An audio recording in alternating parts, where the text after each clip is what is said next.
In the country of Armenia, there is a little village, barely a speck on the map, called Areni. It is on the Arpo River, and if you follow that river, or the road that goes along that river, not too far to the east, there's a set of caves and an archaeological site. And for reasons I'm not totally clear on, a restaurant. This is a picture of one of those caves, one of the chambers in the caves from the virtual tour that you can find online. I'm actually going to go to a slightly better picture that we have. Possibly, there we go. That's a little brighter. I don't have a laser pointer, so bear with me. On that kind of big round platform, when archaeologists found this space, they found grape seeds. People would press the grapes on that, and the juice would flow down into that larger kind of vat thing that is there, where the juices would sit and ferment before being put into big clay jars, amphorae, that were buried in the ground around them, to age, to grow, to mature. This site where wine was made is 6,500 years old. It is the first known winery, and it is prehistoric, or almost prehistoric, ancient at the very least. It's been there for ages and ages and ages. And according to stories, they still grow the grape that was used at this wine press. An Areni wine traces its lineage back thousands of years. You've actually had this wine before. If you were here for communion shortly after my sabbatical, it was our communion wine for a Sunday. Special order, had to wait weeks to get it. It's a nice dry wine. It's a beautiful, just beautiful bottle.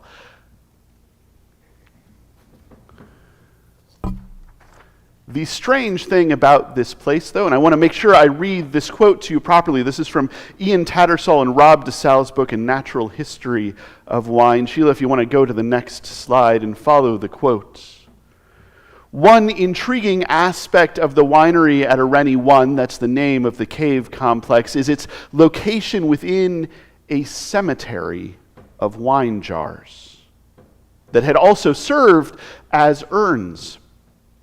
These burial jars contained the remains of several individuals of various ages. And although the remains of the men had been cremated, those belonging to women and juveniles had been dismembered. Drinking cups made of animal horn were also found in and around the interments.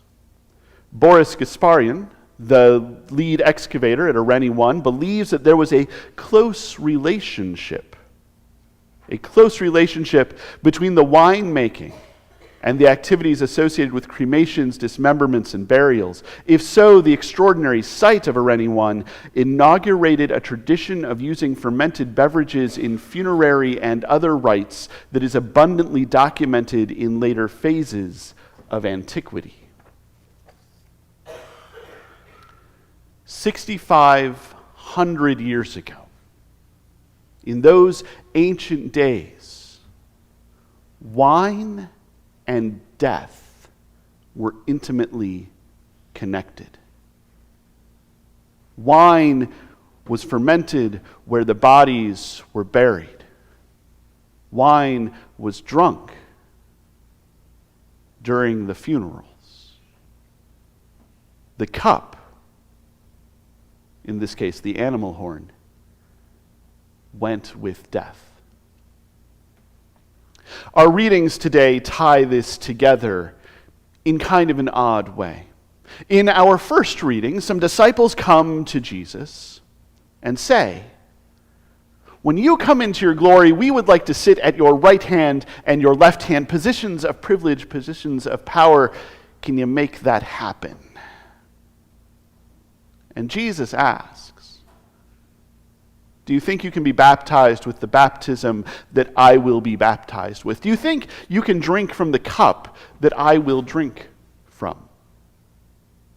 And the disciples, not knowing what's coming, say, of course. Naturally, yes, we have been following you all this way. We can be baptized with the baptism that you are baptized with. We can drink from the cup that you will drink from. We are with you till the bitter end. And then he tells them, yes, you will be. You will be baptized with that baptism. You will drink from that cup, but I can't give you the seats at my right and left hands. I can't give you those positions of privilege. I can't give you those positions of power. They're not mine to give. And as we discussed in a previous sermon in this series, while those disciples may very well be with Jesus to the bitter end, they take a little break right around the time of the crucifixion. When all of these disciples scatter, when they abandon Jesus to his fate. Going through to the bitter end means taking on that baptism. It means drinking from that cup. Our second reading shows Jesus on the cross, dying and thirsty and in need of something. And while the cup that Jesus talks about, the cup that we drink from, is the cup that is up here, we are seeing in this moment where that cup must lead. Jesus is given some sour wine to drink so that he can go to death and to the tomb and to the resurrection. Wine and death, the cup and death, are intimately related.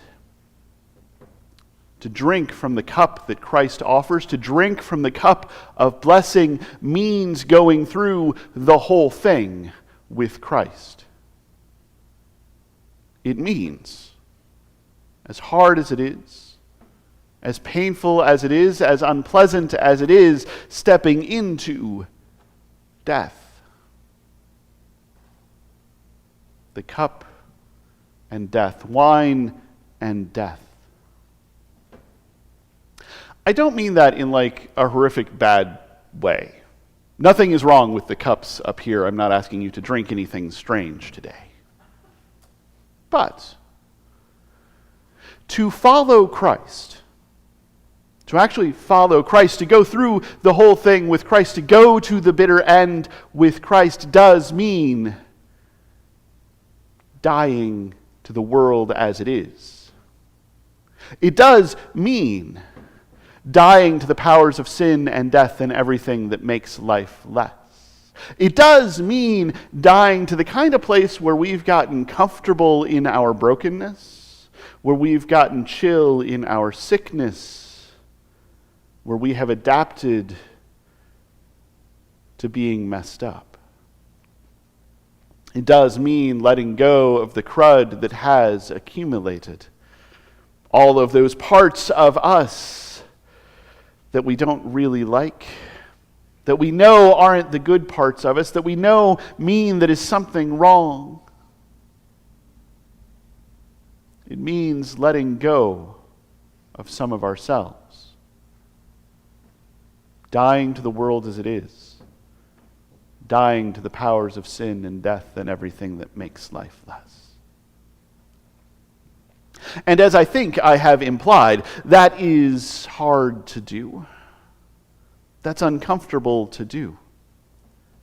I know that I've said this time and time and time again, but part of what the powers of sin and death and everything that makes life less, part of what those powers are so good at is convincing us that whatever this is good, is great, that we are happy in our captivity, that we are healthy in our brokenness,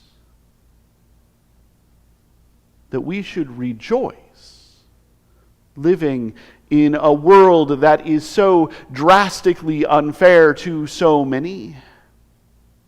They are good at saying that if we just accumulate enough of that privilege, enough of that power, enough of that prestige, that should count as paradise. Even though the colors are washed out, even though it is faded, it's the best we're going to get. And so we should be happy. But what Christ tells us, what Christ calls us to, is something far greater. Something far more amazing. Something that does require that we let go of those comforts, that we step out onto a ledge, that we take a risk, that we do something that is wild and dangerous and full of grace, that we die to what is. Because if we do,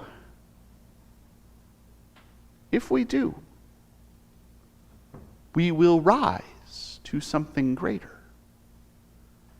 We will rise to a version of this world where the colors are full color, where nothing is faded out, where the powers of sin and death and everything that makes life less are gone, where death itself is past.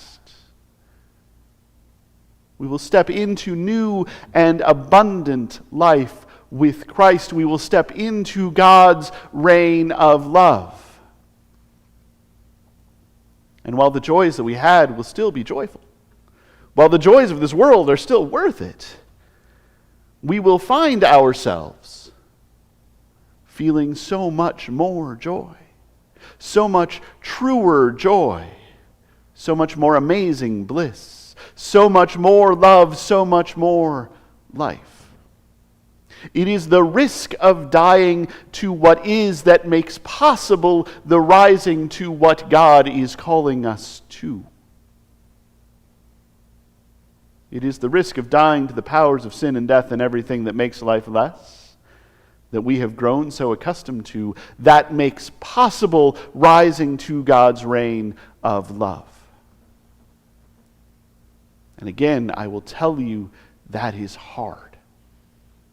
I know that it's hard because I don't always do it. I know that it is hard because I take a look at the risks that I should take and say that's a little too much.